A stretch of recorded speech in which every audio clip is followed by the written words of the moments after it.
For me, when I took one of the journals this due tonight, it's like the leadership style, or that was last week, I think, maybe tonight.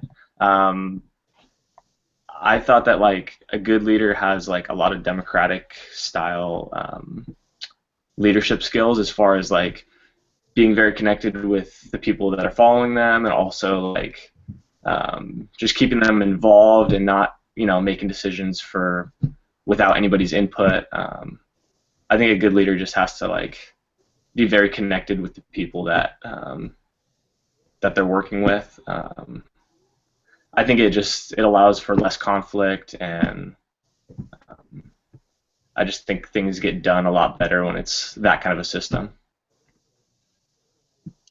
I mean, I agree. For me, a good leader would be somebody that builds those relationships, makes those connections, is confident in their ability, um, that is modeling, setting the example and setting the tone for their team, um, really practicing what they preach and leading by example. Those are some qualities of a great leader to me. So yesterday I was reading the chapter and I noticed that it said it's about how you work with others. I think a good leader definitely needs to have great teamwork. Um, After all, they are the leader, so if they can't work well with their team, they can't expect their teammates to follow. And I also think a good leader, a leader is a people person, so they need to be able to um, talk with their employees or their followers, not talk at them. I know I've had a job where our leadership definitely put the employees last, and they kind of, instead of talking with them and finding common goals, they kind of just threw the employees behind the bus and made all the decisions. So it's definitely important for the good leader to include the employees and get their feedback, like uh, Andy had said. For me, I think a good leader needs to be flexible. Um, there are times when they have to take on the role of an authoritarian and just make quick decisions without consulting people. But um, like Kim said, they have to be confident in their decisions. I think when they're confident and they make those split-second decisions, their employees have faith in them. And along the lines of being flexible, if things come up, everyone has a life, and if someone's so stuck on doing something a certain way that they're not um, able to empathize and cut people a break every now and then if they need to leave early, or if something comes up where they're not flexible, I think that makes you know that allows them to be a good leader as well. Definitely agree. Not with Paula about not throwing employees under the bus. As a leader, you have to take ownership in your own mistakes, and it's being humble to admitting your own faults and learning from your mistakes and moving forward from that. The same, I've experienced those things where the general manager, it was in your current situation, my general manager is very quick to place blame on any member of their team rather than admitting to their own fault.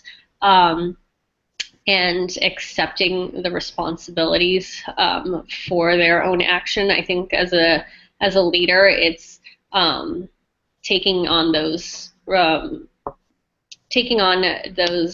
and learning from that mistake, basically. You want to start us off with the bad examples?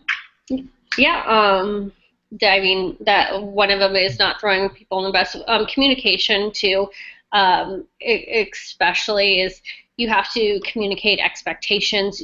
People have to know what is expected from them and what you want them done. I think poor communication in organizations can lead to not being not everybody on the same page and on the same brand. Ask not asking things from employees or team members that you wouldn't necessarily do yourself. Don't ask them to do things that you might not do. So if poor communication and those types of things can lead to bad leadership and ultimately not setting the example for your team or setting the lead or setting even goal setting for the team of what having everybody on the same page of what you need to accomplish is an example of bad leadership.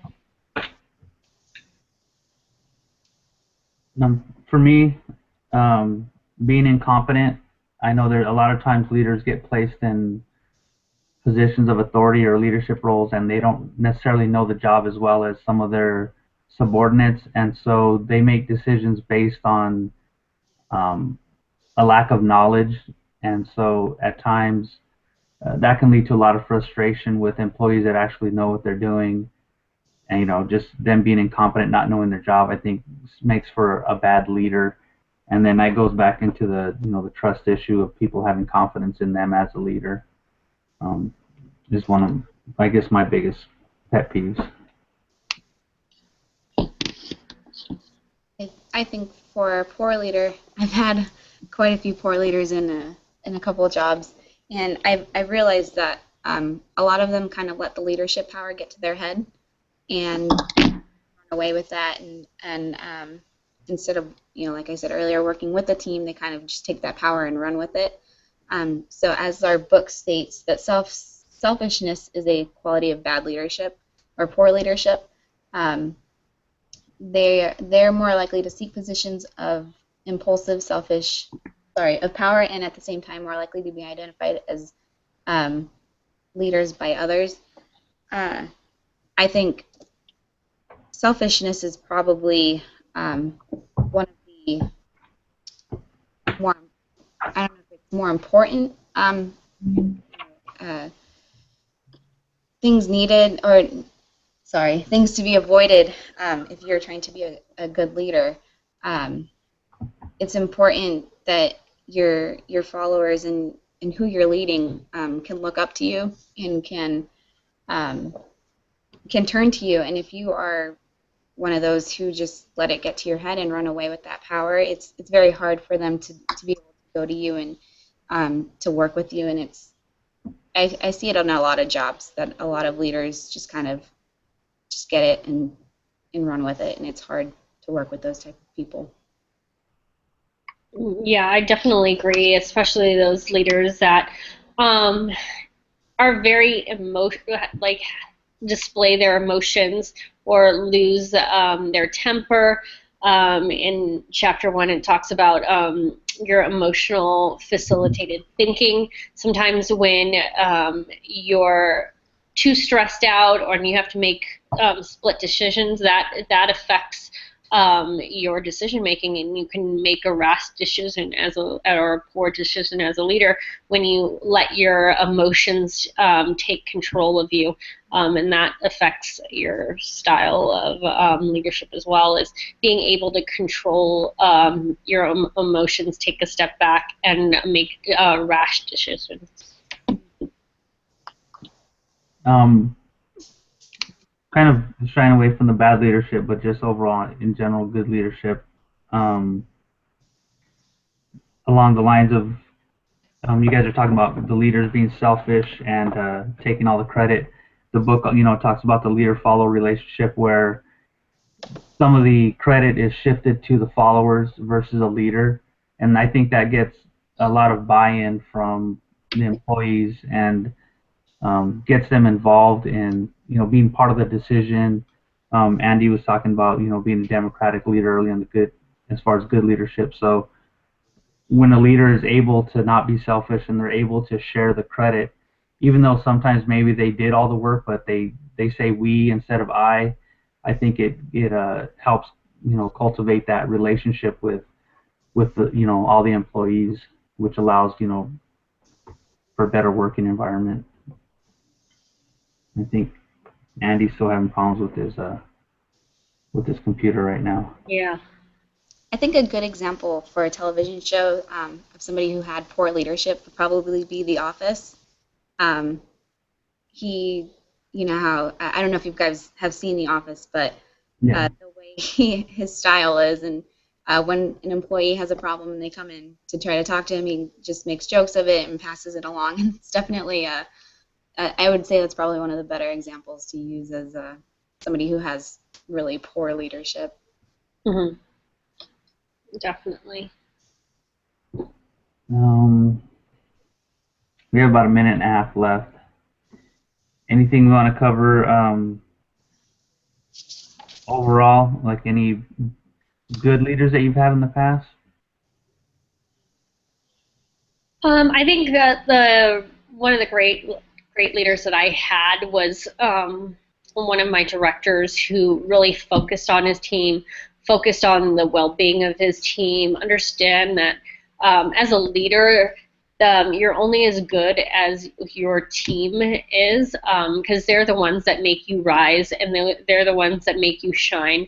They're the ones that ultimately help put you in the position that you are in. So it's being humble to those followers that you have, and supporting their needs, supporting